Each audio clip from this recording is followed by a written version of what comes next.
और जो ये ऑर्डर है उस पर स्टे है और तब तक के लिए उसको किसी भी मामले में छोड़ा नहीं जाएगा, बाहर नहीं निकाला जाएगा। Satyamev Jayate. We were hoping for this order and finally we have got this. Thank God for this. Thank Supreme Court for this. बहुत छोटी सी रिलीफ मिली है। बिल्कुल हमें इसको विक्ट्री नहीं कहना चाहिए, मैं इसको विक्ट्री नहीं कह रहा हूँ। सीबीआई ने जो स्टैंड लिया है, जो हमें डर था वही किया उन्होंने। बहुत लिमिटेड पॉइंट पे स्टैंड लिया है उन्होंने। इस कॉन्विक्ट को, कुलदीप सिंह सेंगर को, जिसको मैं बोलता हूँ एप्स्टीन गैंग के मेंबर हैं, वो इंडियन एप्स्टीन गैंग के मेंबर हैं, उनके साथ बहुत बड़ा गैंग भी है। और आज आप लोगों ने अंदर भी देख लिया होगा कि हम लोगों की संख्या इतनी सी थी उन लोगों की संख्या के आगे, और हमें दोनों तरफ से मुकाबला करना पड़ा था, इस तरफ से भी और उस तरफ से। ये जीत नहीं है। जीत क्या है? इस बच्ची की क्या जीत होगी?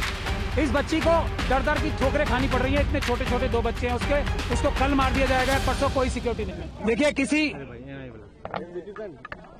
ये बच्ची जो थी और इसका परिवार मुझसे माइक नीचे कर लो, मुझसे ये रोज पूछ रहा था कि क्या अब हम अगले 5 मिनट जिंदा रहेंगे या नहीं रहेंगे। अब कम से कम मैं इन्हें ये बता सकता हूं कि आपके पास अभी बहुत छोटी सी रिलीफ मिली है।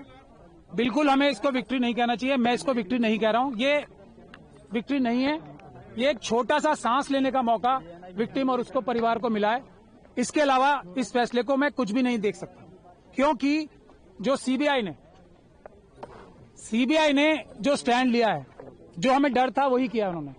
बहुत लिमिटेड पॉइंट पे स्टैंड लिया है उन्होंने, और जो हमारे सबसे मजबूत ग्राउंड थे उनको रेज ही नहीं किया, जो जजमेंट में भी मौजूद हैं।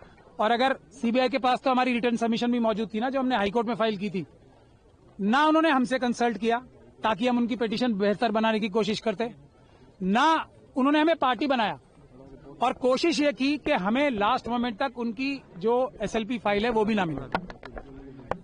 तब आज भी, लेकिन मैंने आपको पहले भी कहा है, इस बच्ची और इसके परिवार के खिलाफ इतने ज्यादा अत्याचार हुए हैं, इतने ज्यादा सबूत मौजूद हैं कि अगर इतनी सी भी बात की जाएगी ना, तो कोई भी जज, कोई भी अदालत इस बच्ची के ही पक्ष में फैसला देगी। और इसीलिए इस जजमेंट को हम क्रिटिसाइज कर रहे थे कि ये जो दिल्ली हाईकोर्ट की जजमेंट थी, वो इतनी महान दयालुता जो दिखाई थी इस कॉन्विक्ट को, कुलदीप सिंह सेंगर को, जिसको मैं बोलता हूँ एप्स्टीन गैंग के मेंबर हैं, वो इंडियन एप्स्टीन गैंग के मेंबर हैं, उनके साथ बहुत बड़ा गैंग भी है। और आज आप लोगों ने अंदर भी देख लिया होगा कि हम लोगों की संख्या इतनी सी थी उन लोगों की संख्या के आगे, और हमें दोनों तरफ से मुकाबला करना पड़ रहा था, इस तरफ से भी और उस तरफ से। तो टेक्निकल ग्राउंड पे आज कोर्ट ने फिर भी हमें मेन मेरिट्स पे सुनने का मौका, सुनवाई करने का मौका नहीं दिया, क्योंकि हमने ये कहा था कि जो सीबीआई ने बोला है वो टिप ऑफ द आइसबर्ग है। हमारे पास अभी मेजर पोर्शन है, जिसमें ये पब्लिक सर्वेंट की बात तो बहुत छोटी है ना। पब्लिक सर्वेंट के अलावा ये person in dominance in control है, क्योंकि इसी जजमेंट में लिखा हुआ है कि कुलदीप सिंह सेंगर साहब ने पंचायत होल्ड करके सबको बुलाया था अपने सामने और ये बोला था कि केस फाइल करो या ना करो, ये मैं तय करूंगा। इस तरफ की बातें इसी जजमेंट में लिखी हुई। तो हमें ये भी बोलने का मौका नहीं मिला। हमें ये भी बोलने का मौका नहीं मिला कि जो दूसरा मेजर इशू है जिस वजह से ये सस्पेंशन दी गई थी, तो वो इसलिए दी गई थी कि सिर्फ 7 साल की मिनिमम सजा है। अब जब मिनिमम सजा इतनी है तो इसको छोड़ देना चाहिए। ये ग्राउंड था जो हम चैलेंज करेंगे भी, अभी क्रिटिसाइज भी करेंगे। तो मैक्सिमम पनिशमेंट देखी जाती है ना। ये कोर्ट, कोई भी हाई कोर्ट ये फैसला तभी दे सकती है जबकि वो डिटेल में फैसला दे कि इसमें मिनिमम पनिशमेंट से ज्यादा दी नहीं जा सकती। हम ये भी नहीं बता पाए, मैं भी आपको 3-4 पॉइंट ही बता रहा हूं। हम ये भी बताना चाहते थे कोर्ट को कि जो थ्रेट परसेप्शन की बात की है वो बिल्कुल परवर्स है। इस बच्ची के तो पिता को मारा गया, इस बच्ची के साथ रेप, गैंग रेप किया गया, इस बच्ची के वकील को मारा गया, इस बच्ची के मौसी चाची को मारा गया। उसके बाद भी जब अपील चल रही थी उस दौरान भी जब सिक्योरिटी विड्रॉ करा ली सेंट्रल गवर्नमेंट और स्टेट गवर्नमेंट के बड़े बड़े वकीलों ने यहाँ पेश होके, तब भी 2-2 एफआईआर कराई। तो हम ये भी बताना चाहते थे कि ट्रायल जो हाईकोर्ट थी, ऑनरेबल बेंच ऑफ हाईकोर्ट जो थी, उसने ये भी कंसिडर नहीं किया कि जैसे ही सिक्योरिटी विड्रॉ हुई हमले शुरू हो गए।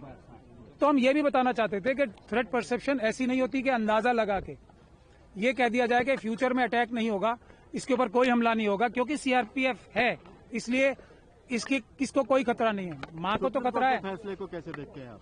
मैंने आपको बताया ना, ये मरते हुए नहीं, जो इसको जीत कहेगा, वो जो जीत कहेगा इसको वो धोखा देगा देश की जनता को भी और पूरी न्यायिक व्यवस्था को। सबसे बड़ा धोखा होगा अगर इसे जीत बोला जाए। मेरी बात सुन लीजिए, ये जीत नहीं है। जीत क्या है? इस बच्ची की क्या जीत होगी? इस बच्ची को दर दर की ठोकरें खानी पड़ रही हैं। इतने छोटे छोटे 2 बच्चे हैं उसको कल मार दिया जाएगा, परसों कोई सिक्योरिटी नहीं है। इस बच्ची का क्या जीत होगी? इसके पिताजी की हत्या कर दी, इसकी माताजी को विधवा कर दिया। इस बच्ची की जीत कहाँ होगी अब? इसके वकील को मार दिया गया, इसकी मौसी चाची को मार दिया गया और ये सड़कों पे दर दर भटक रही है। इसकी जीत होगी क्या? इसकी क्या जीत? मैं सीबीआई ने हमें पार्टी नहीं बनाया। सुरक्षा छोड़िए, पहले जो जितने लोगों को, क्रिमिनल्स को जो बुलेट प्रूफ गाड़ियां दे रखी हैं, बड़े बड़े घर दे रखे हैं, आप लोग इस पे स्टोरी करो ना। क्या ये बच्चियां? नहीं, मैं एक मिनट बता रहा हूँ। एक मिनट पहले एक लाइन तो बोलने दो। हाथरस की बच्ची है ना, जब वो भी मरने लगेंगे तभी उनका भी ख्याल होगा।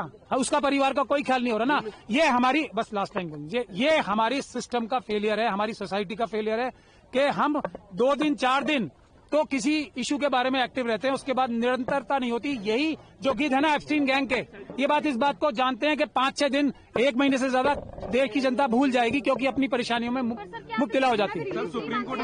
मैं इसको, अगर आप इसको रिलीफ कह रही हो कि जो इतनी एक तरीके से, पूरी तरीके से कानून व्यवस्था और सब लॉ के खिलाफ जो हाईकोर्ट की जजमेंट थी उसको रोक दिया गया, तो फिर मैं रिलीफ कह सकता हूँ। लेकिन ये बच्ची को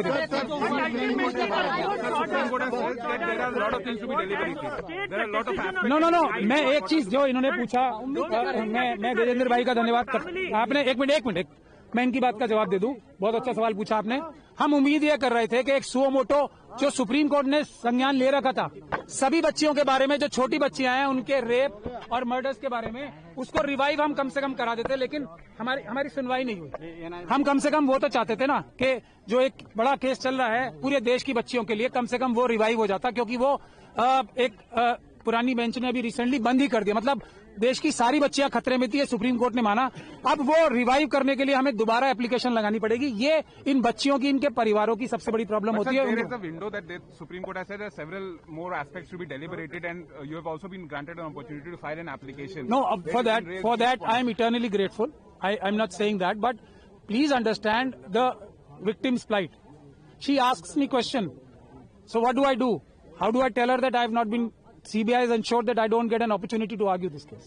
तो ये है बस बात। But sir, the argument was made there. The Supreme Court has now given the relief. So only on grounds which are not the strongest grounds. okay. Only on grounds which are not strongest ground, and we had far more stronger grounds which we could have argued, and that could have also become part of this order also, staying this thing. But that opportunity, CBI ensured that firstly we were not made a party, so that I will have a greater challenge to even address the court, and they were quite successful in this. That's all I can say about that. Further, if you say that this is a big victory, I think if we call this a big victory, we will be doing biggest disservice